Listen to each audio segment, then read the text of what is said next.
Hi friends, welcome to our YouTube channel सयूब दानिश। आज के उस वीडियो में हम जिस मौजू पर बात करने जा रहे हैं वो एक बहुत ही हैरत अंगेज और दिलचस्प है, और वो है चांद पर मोबाइल सर्विस को बहाल करना।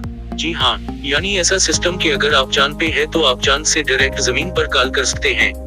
नोकिया कॉर्पोरेशन, जो कि एक इंटरनेशनल कंपनी है जिसका हेड ऑफिस एक्सपो शहर में है, जो कि फिनलैंड का कैपिटल है। नोकिया एक कम्युनिकेशन अदारा है जिसके 120 ममालिक में 1,28,445 वर्कर्स काम कर रहे हैं।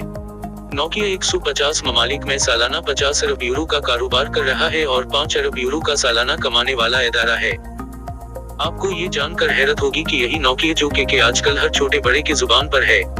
दरअसल इब्तिदा में ये अदारा लकड़ियों और रबड़ की जूतियों का कारोबार करता था।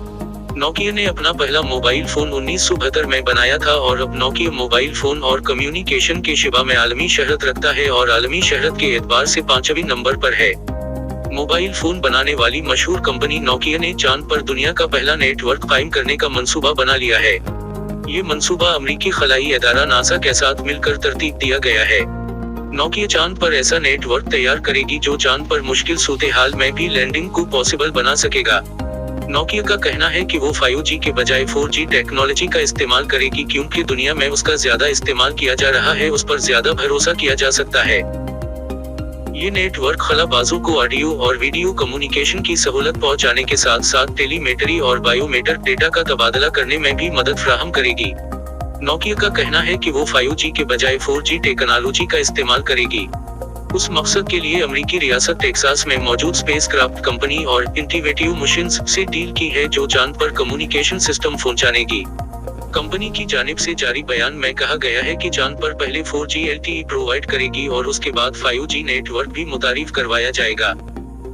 चांद की सतह पर ऐसा पहला ब्रॉडबैंड कम्युनिकेशन सिस्टम 2022 तक कायम किया जाएगा। नोकिया हुकाम का कहना है कि अमेरिकी खलाई अदारा नासा की फंडिंग से हम उस बात पर गौर करेंगे कि किस तरह जमीनी टेक्नोलॉजी में चेंजिंग करके चांद के माहौल को मद्देनजर रखते हुए कम्युनिकेशन सिस्टम को बेहतर किया जा सकता है। ये मुआहदा नासा के नए आर्टेमिस प्रोजेक्ट का एक हिस्सा है, जिसमें नासा मुख्तलिफ कंपनियों को मजमूई तौर पर $370 मिलियन का फंडिंग कर रहा है और उस अमाउंट का ज्यादा हिस्सा स्पेस एक्स और यूनाइटेड लॉन्च अलायंस जैसी कंपनियों को दिया गया है।